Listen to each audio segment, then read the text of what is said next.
Dan melalui sambungan telepon kita sudah terhubung dengan Wali Kota Jakarta Barat, Rustam Effendi. Selamat siang, Pak Rustam. Selamat siang, Mbak Frida ya? Iya, betul Pak. Pak Rustam, hingga kini bagaimanakah kondisi para pasien yang positif corona, yang 3 orang itu, dan juga jemaah yang sedang diisolasi di Masjid Jami, Pak? Ya, yang 3 orang yang positif sudah 2 hari yang lalu kita kirim ke Rumah Sakit Darurat Wisma Atlet Kemayoran. Nah di sana diuruslah. Saya belum monitor yang di sana 3 orang itu. Kemudian yang sisanya masih ada di masjid dan kita isolasi karena kita khawatirkan akan menjadi carrier ya untuk wabah ini. Ini termasuk orang-orang yang dalam pemantauan atau ODP. Oleh karena itu kita isolasi di masjid itu. Kemudian kita urus makannya, kami urus makannya setiap hari 2 kali, makan siang dan makan malam. Saat ini tadi sepemantauan lurah di sana, kondisi mereka alhamdulillah masih sehat-sehat saja, tidak ada keluhan. Dan tadi malam yang ODP ini sebanyak 39 orang juga kami kirimkan ke Rumah Sakit Darurat Wisma Atlet Kemayoran supaya ada pemantauan yang lebih baik lagi karena fasilitas serta tenaga di sana lebih memadai dibandingkan di isolasi di masjid. Nah, kami juga ingin mengupayakan bahwa yang tersisa ini juga dikirimkan atau dibawa ke Wisma Atlet Kemayoran supaya pemantauannya lebih efektif serta pengawasannya lebih baik. Gitu, Mbak. Baik, Pak Rustam, berarti ada berapa orang Pak yang saat ini masih diisolasi di dalam Masjid Jami tersebut? Saat ini masih ada 182. Oke. Assalamualaikum warahmatullahi wabarakatuh. Alhamdulillah wa syukurillah wala haula wala quwata illa billahil alil azim. Bagaimana saudara-saudaraku setelah mendengar dari saudara-saudara kita yang sedang dapat musibah, yaitu terpapar virus corona di wilayah Jakarta ini. Oke, untuk itu mari kita simak dulu paparan dari Ustadz kita Zulkifli. Oke, kita cek dulu ya. Bismillahirrahmanirrahim. Assalamualaikum warahmatullahi wabarakatuh. Alhamdulillah wassalatu wassalam ala Rasulillah sallallahu alaihi wasallam. La haula wala quwata illa billah. Rabbi syrah li sadri wa yassir li amri wahlul 'uqdatam min lisani yafqahu qawli. Allahumma arinal haqqa haqqan warzuqna ittiba'ah wa arinal batila batilan warzuqna ijtinabah. Amma ba'du. Segala pujian dan segala syukur tetap hanya untuk Allah Subhanahu wa taala. Apapun ujian yang sedang Allah timpakan kepada kita pada hari ini, pada saat ini, sesungguhnya nikmat Allah untuk kita jauh lebih banyak dan tidak terhingga, tidak terhitung. Kemudian kita ucapkan alhamdulillah ala kulli halin walhamdulillah bi ni'mati tatimmus salihah. Salawat dan salam kita untuk Habibillah Muhammad Rasulullah sallallahu alaihi wasallam. Amma ba'du. Ikhwati wa akhwati dimanapun saja kita berada, seolah dunia sekarang ini seperti mau kiamat. Ya, kata sebagian orang yang tentu saja tidak dapat memahami hakikat sebuah ujian. Padahal ini belum seberapa dan belum ada apa-apanya dibandingkan dengan kondisi-kondisi menjelang kemunculan Dajjal yang sesungguhnya itu nanti. Atau ketika kita akan menghadapi atau ketika saat kita menghadapi hantaman dari langit disebut oleh Allah dalam Al-Quran dengan sebutan Al-Batsyatul Kubra, hantaman yang sangat dahsyat dari langit yang menghantam bumi yang menyebabkan terjadinya dukhan yang dahsyat. Maka ini baru terasa bagaikan pemanasan atau semacam simulasi untuk menuju ke arah sana. Saudaraku yang kami muliakan, baiklah berkaitan dengan masalah kisruh yang berhubungan dengan masalah COVID-19 ini atau COVID-19 ini, maka ada pertanyaan dari seorang hamba Allah yang bernama Muhammad Arabi.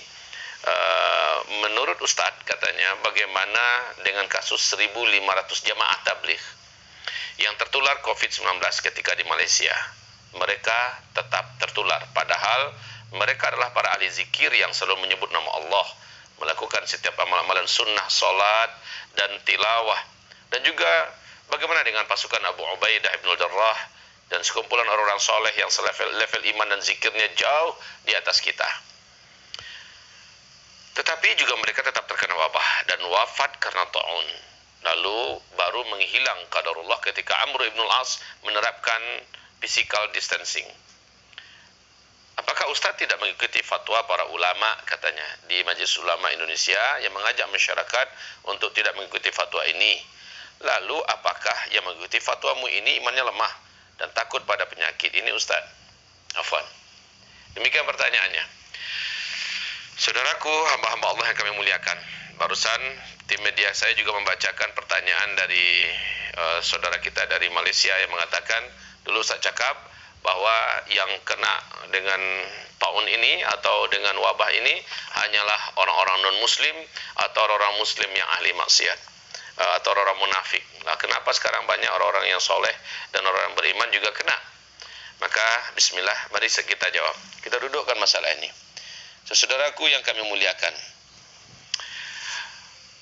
ma yusibuna illa ma kataballahu lana. Tidaklah yang menimpa kita kecuali apa-apa yang telah Allah tetapkan kepada kita sebelum kita diciptakan, dan itu tertulis di Lauhul Mahfuz. Ini disebut dalam iman kita yang rukun yang keenam, al-imanu bil qada'i wal qadari, bil qadari khairihi wa syarri, mengimani qada dan qadar, qadar yang baik dan qadar yang buruk. Itu yang pertama. Kemudian apabila saudara-saudara kita mengikuti terus kajian-kajian kami, insya-Allah akan ditemukan bahwa tidak satu kali pun saya menyebutkan pertentangan atau perbantahan dengan fatwa Majelis Ulama kita. Silakan simak di beberapa ceramah kita yang lain. Bahkan saya mengajak dan menghasung umat mengindahkan dan menyambut fatwa Majelis Ulama Indonesia ini. Sebagaimana juga apa yang disuruhkan pemerintah, saya juga mengajak kepada hal yang sama. Kita tidak melawan arus dan tidak menyelisih. Silakan disimak di beberapa kajian kami yang lain. Yang kedua, saudara-saudaraku yang kami muliakan, saya memberikan beberapa panduan, di mana panduan ini diambil dari kumpulan sunnah-sunnah Rasulullah SAW berkaitan untuk agar orang Islam tidak terkena. Syaratnya adalah jangan melawan arus sunnah Rasulullah SAW dan sunnatullah. Sebab Allah berfirman, lan tajida li sunnatillahi tabdila. Sekali-kali kalian tak akan mendapatkan perubahan dalam sunnatullah. Walaupun kita orang beriman, orang bertakwa, kita lawan arus. Begini kata Rasulullah, kita tidak indahkan kata Rasulullah, kena. Walaupun iman kita kepada Allah mantap, kita berpegang dengan sebuah keyakinan bahwa kita tidak akan kena. Kita orang beriman, kita ini tentara Allah, kita ini berjalan di atas kepentingan amar bil ma'ruf nahi anil munkar, kita ini adalah sedang berdakwah, kita ini sedang menolong agama Allah. Allah pasti tolong kita, Allah pasti bela kita. Keyakinan itu sudah tepat dan benar. Akan tetapi yang tidak tepatnya adalah ketika kita bermaksiat. Lah, wahai Ustaz, di mana kami bermaksiatnya kepada Allah? Kan kami sedang berdakwah. Kami kumpul-kumpul untuk memikirkan umat, memikirkan Islam, memikirkan sunnah, memikirkan bagaimana umat hanya takut kepada Allah. Dan kami ingin tegak di atas itu. Letak penyelisihan kita, dan ini adalah maksiat, dan ini adalah melawan arus, adalah ketika kita menyelisihi Rasulullah SAW yang melarang kita agar, kata Rasulullah, jangan berkumpul orang yang sehat dengan orang yang sakit. Ini jelas. Rasulullah juga bersabda, la dharar wa la dirar. Kita tidak boleh menimbulkan mudarat untuk orang lain. Kalau memang kita positif ini kena penyakit, kita jangan nyemplung keluar bergaul dengan publik, ya, karena ini akan memudaratkan orang lain, mereka akan terpapar oleh kita. Atau wala dirar, jangan pula mencampakkan dirimu ke dalam mudarat. Kita tahu bahwa Rasulullah melarang jangan berkumpul orang yang sehat dengan orang yang sakit. Kemudian Majelis Ulama juga sudah memfatwakan jangan ada perkumpulan yang nanti akan menyebabkan kita terpapar oleh berbagai penyakit dari orang-orang kita tidak ketahui mereka kena atau tidak. Pemerintah juga mengumumkan demikian. Kemudian Rasulullah SAW telah memerintahkan kepada kita, apabila di satu daerah terwabahi atau terjangkiti oleh ta'un atau penyakit menular, maka Rasulullah SAW berkata, kamu yang ada di dalam tidak boleh keluar, kamu yang di luar tidak boleh masuk. Nah, ini kita langgar. Bukankah pelanggaran ini akan menjadikan kita bermaksiat kepada Allah? Ini terlepas daripada buruk baik sangkanya kita kepada Allah, ya. Kita baik sangka bahwa Allah pasti lindungi kita. Iya, apabila kita masih berada dalam koridor sunnah Rasulullah. Ini sudah menentang sunnah. Disinilah letak maksiatnya. Ketika kita sudah menentang sunnah Rasulullah SAW, maka ketika itu Allah Subhanahu Wa Taala mencabut kebersamaannya dari kita. Qul in kuntum tuhibbunallaha fattabi'uni yuhibbukumullah wa yaghfir lakum dzunubakum. Katakan kalau kalian memang benar-benar mencintai Allah, kalian harus ikuti saya. Allah Subhanahu Wa Taala akan cinta pada kalian. Allah ampuni dosa-dosa kalian. Apa-apa yang membahayakan Allah akan lindungi kalian selama kita benar-benar mengikuti Rasulullah. Rasul larang kita dan kita langgar. Alasan kita tawakal pada Allah. Tawakal itu, saudaraku, kita sudah sama-sama tahu ilmunya, bukan? Tawakal itu adalah setelah menegakkan segala faktor-faktor yang menyebabkan tawakal kita benar. Contoh, Rasul melihat si fulan langsung bergabung ke dalam pengajiannya, sementara ontanya dibiarkan lepas di luar. Rasul bertanya kepadanya, ontamu tidak kau ikat dulu? Apa kata orang itu? Aku bertawakal kepada Allah ya Rasulullah. Maksudnya aku serahkan ontaku kepada Allah. Allah yang akan jaga. Kata Rasulullah SAW, kau ikat dulu ontamu baik-baik. Tambatkan dia di tempat tambatan yang kokoh dengan tali yang benar. Setelah itu baru tawakal pada Allah Subhanahu Wa Taala. Perhatikan bagaimana Rasulullah memerintahkan kita agar tegakkan dulu ikhtiar zahir secara hukum alam. Kita sudah memenuhi syarat, baru setelah itu tawakal pada Allah. Ini tawakal yang benar.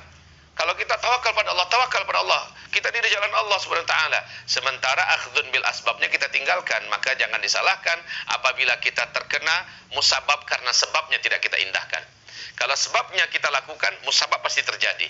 Ini hukum kausalitas yang sudah dikunci mati oleh Allah. Lan tajida li sunnatillahi tabdila. Sekali-kali engkau tidak akan pernah mendapatkan dalam sunnatullah itu sesuatu yang perubahan.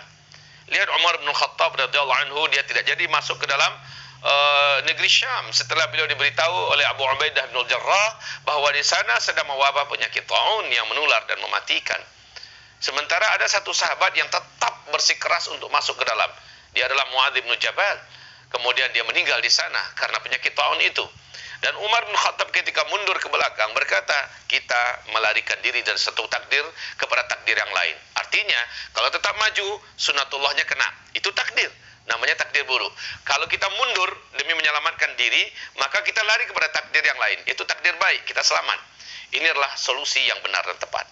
Apa yang dilakukan oleh negara-negara pada hari ini, termasuk yang mulai dianjurkan pemerintah kita agar kita melakukan isolasi atau mengkarantina diri kita, ini juga sesuai dengan hadis Rasulullah Sallallahu Alaihi Wasallam di dalam hadis riwayat Imam Bukhari nomor 3474 dan hadis riwayat Imam Ahmad dan Ibnu Majah, Imam An-Nasai, di mana Rasulullah SAW bersabda ketika ditanya oleh Bunda Aisyah radhiyallahu anha tentang taun, maka kata Rasulullah SAW, innahu kana azaban yab'atsuhu Allah 'ala man yasha.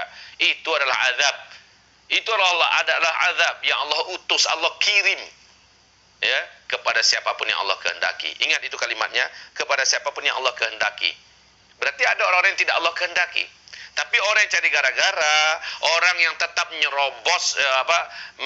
menyerobot ya, memasuki daerah-daerah jelas-jelas dilarang Rasulullah, itu termasuk orang yang Allah kehendaki menimpa dirinya. Kalau seandainya dia menjaga diri, dia tidak pergi ke tempat sesuai dengan panduan Rasulullah Sallallahu Alaihi Wasallam, sesuai dengan arahan para alim ulama kita, dengan fatwa mereka, dengan arahan pemerintah yang ada, insya Allah mereka termasuk yang Allah kehendaki tidak kena. Begitu loh ya. Kemudian apa kata Rasulullah SAW berikutnya? Fama min rajulin yaqa'u ta'un. Tidak seorang lelaki pun atau tidak seorang pun dari manusia ini yang menimpa pada dirinya taun atau daerahnya, negerinya tertimpa oleh taun, ya, fayamkuthu fi baitihi. Dia tetap bertahan dalam rumahnya sabiran, dalam keadaan dia bersabar, dia jalani itu dengan tenang, dia tahan, muhtasiban lillahi azza wa jalla. Dia berharap pahala dari Allah Subhanahu wa taala. Wa alima annahu la yusibhu illa ma kataballahu lah. Sementara dia berilmu dan meyakini bahwa tidak adalah yang akan menimpanya kecuali apa-apa yang telah dituliskan oleh Allah di Lauh Mahfuz untuknya. Lalu apa kata Rasulullah berikutnya? Kana lahu mithlu ajri syahid. Allah berikan kepadanya pahala seperti pahalanya orang yang mati syahid. Masya Allah ya saudaraku. Jadi kalau ditanya, ada nggak ahli zikir yang kena? Ya ada. Ada nggak orang yang beriman kena? Ada. Kapan itu adanya? Ketika mereka melawan arus. Ketika mereka menyimpang daripada sunnatullah. Walaupun mereka di jalan yang benar. Makanya Nabi mengatakan, man mata min ta'un fahuwa syahid. Orang yang mati karena ta'un, orang ini maksudnya orang beriman ya, orang soleh yang taat, mati dia karena ta'un, dia syahid. Benar dia syahid. Akan tetapi wahai saudaraku, pertanyaannya kenapa kok bisa kena gitu ya.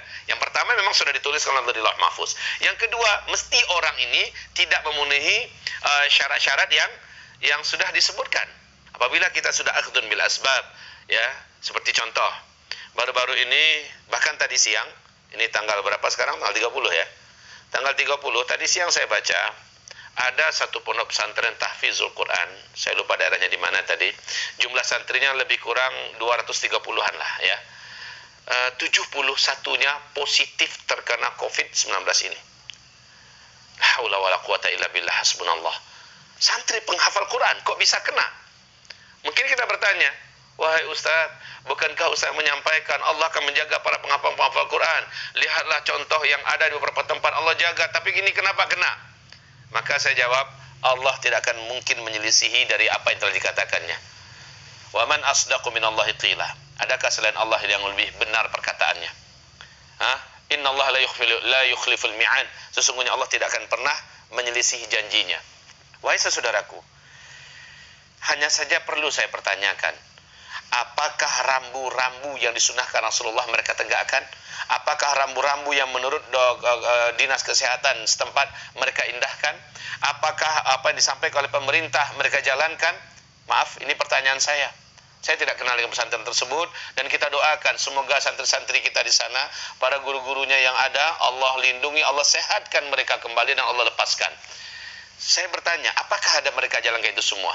Karena kalau mereka jalankan itu semua dengan iman yang ada di dada mereka, dengan Al-Quran yang ada dalam jiwa mereka, di hati mereka, di pikiran mereka, mustahil itu akan tembus, saudaraku. Saya khawatir jangan-jangan mereka sangat terbuka dan open. Tamu-tamu yang datang di luar mereka buka semuanya. Orang-orang tua yang berkunjung mereka datang, mereka sambut seluruhnya tanpa ada karantina total. Seharusnya dilakukan karantina total. Tidak boleh orang luar datang. Bahkan orang tua yang berkunjung pun harus di pos jaga saja, berdirinya di luar, jaga jarak 2-3 meter. Kalau ada titipan, silakan titipkan melalui jalurnya dan disemprot, kemudian dijaga pakai kebersihan ini, pakai perlindungan itu dan sebagainya. Lakukanlah itu. Setelah itu selama masa-masa inkubasi contohnya, atau selama masa-masa tidak boleh ada dari dalam keluar, dari luar ke dalam. Nah, ini saya tidak tahu. Apakah santrinya ada belanja-belanja keluar ya, dan tamu-tamu yang datang sekali lagi bebas saja keluar masuk. Lalu nanti pesantren dipersalahkan. Nanti pesantren seluruh Indonesia bisa-bisa berpatokan kepada yang di Indonesia dilarang ya. Nggak boleh ada pesantren karena ini adalah kumpul-kumpul bersama. Ini bahaya saudaraku. Padahal pesantren kita insyaallah taala sangat menjaga rambu-rambu ini. Kita pakai SOP yang menurut dinas kesehatan yang ada. Ya, gerbang kita benar-benar dijaga, dikawal ketat oleh penjaga-penjaga kita, security kita. Tidak ada orang yang bisa lalu lalang dengan leluasa. Pasti kita akan tahan mereka di depan dan kita berikan protap yang seharusnya dijalani oleh mereka. Setelah itu barulah di sini di pesantren amalan-amalan pelindung pagi dan petang. Salat berjamaah 5 waktu ya. Kemudian wirid-wirid dan doa-doa yang dianjurkan Rasulullah SAW, makanan-makanan yang bisa membuat kuatnya imun, ya, pola hidup yang bisa menjaga kesehatan dan stabilitas mereka, semuanya dimaksimalkan. Kalau seperti ini dilakukan, barulah kita tawakal pada Allah Subhanahu Wa Taala. Semoga Allah Subhanahu Wa Taala dengan akhdun bil asbab kita dan tawakal kita ini nyambung jadinya ya, sehingga ini menjadi sebuah keseimbangan. Saudaraku yang kami cintai, yang kami muliakan, semoga barokah insyaallah taala. Mohon maaf dan batin, semoga Allah jaga kita semua dan semoga kita seluruhnya lulus dalam menghadapi ujian ini. Semoga berakhir hendaknya wabah taun ini untuk seluruh kita dan seluruh dunia, dan mudah-mudahan Allah segera menyudahi ini dengan terpisahnya antara orang-orang yang beriman sebenarnya beriman dengan orang-orang fasik, orang munafik, musyrik, dan orang zalim mujrim, serta kaum mulhidin dan ilmaniyin, serta kuffarul musyrikin. Amin ya rabbal alamin. Wabillahi taufiq wal hidayah. Assalamualaikum warahmatullahi wabarakatuh. Oke. Dari sini kita dapat tarik kesimpulan bahwa apabila kita kaitkan dengan seseorang orang muslim, orang yang beriman, itu apabila terkena wabah atau seperti saat ini corona atau virus COVID-19, maka di situ kita sudah mendapat menarik kesimpulan seperti apa yang disampaikan oleh Ustadz Zulkifli ini gitu loh. Ya contohnya seperti video yang pertama tadi saya tampilkan, itu jamaah tablik itu kan kena isolasi dia di masjid yang berada di wilayah Jakarta itu. Mengapa sampai terkena wabah itu jamaah tablik sebagiannya? Karena memang jamaah tablik itu langsung bersentuhan dengan masyarakat. Karena ada salah satu rutinitas dari jamaah tablik itu, dia menyeru kepada masyarakat, kepada umat Islam yang di lapisan paling bawah, kepada langsung turun ke lapangan untuk menyeru untuk beribadah, intinya untuk mengikuti perintah ajaran Tuhan dalam Islam itu gitu loh. Artinya ya menghimbau, menyuruh kepada para orang-orang Islam untuk memakmurkan masjid. Ya intinya tablik ya, untuknya bertablik, artinya berdakwah, langsung terjun ke masyarakat. Ya tentunya memang sangat rawan sekali, rentan sekali dengan adanya virus corona ini yang terpapar di masyarakat gitu loh.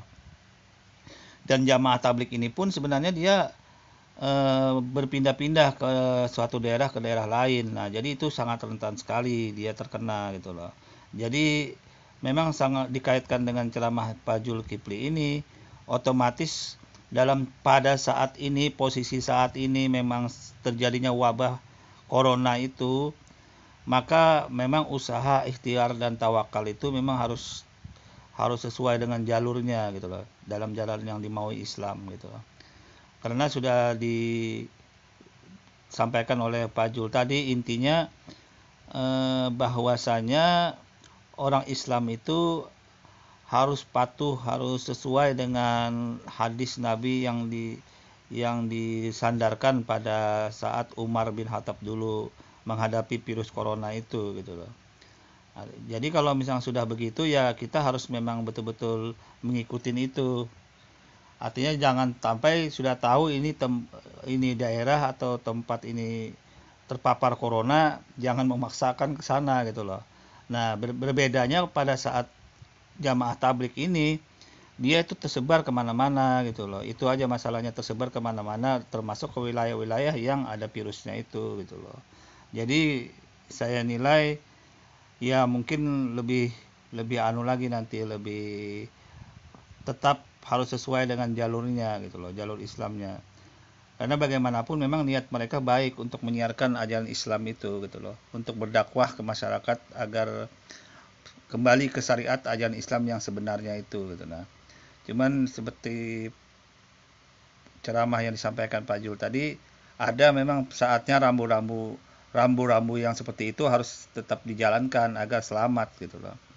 Agar selamat, seperti Umar bin Khattab tidak mau memasukin daerah yang ada virus tahunnya itu gitu loh, yang penyakitin itu gitu loh. Itu sebagai dalil gambarannya seperti itu gitu loh. Oke, saya kira ini sangat jelas ya apa yang ingin disampaikan, apa yang sudah terjadi, hal-hal apa saja yang harus kita lakukan sebagai umat Islam, dan juga jangan sampai kita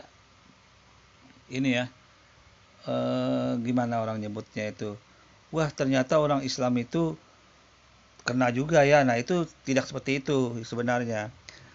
Yang benar tuh begini argumennya, orang Islam tidak akan bakal kena kalau selama sunnah Rasulullah, hadis Rasulullah atau ajaran Islam itu yang semurni-murninya itu dijalankan gitu nah.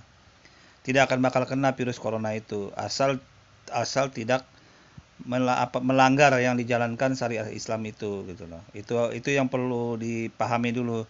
Jadi ini untuk membuang atau untuk menjawab argumen-argumen ajaran yang di sebelah tetangga itu, yang kadang-kadang dia berpikir begitu kembali gitu loh. Artinya menyatakan katanya umat Islam tidak kena. Nah, ini ternyata kena juga virus. Nah, itulah jawabannya. Artinya umat Islam itu tidak akan bakal kena virus corona apabila orangnya gitu betul-betul menjalankan sesuai dengan syariat Islam itu sendiri gitu loh. Ini ya, saya kira cukup jelas ini semua ya. Kurang lebihnya saya mohon maaf. Wassalamualaikum warahmatullahi wabarakatuh.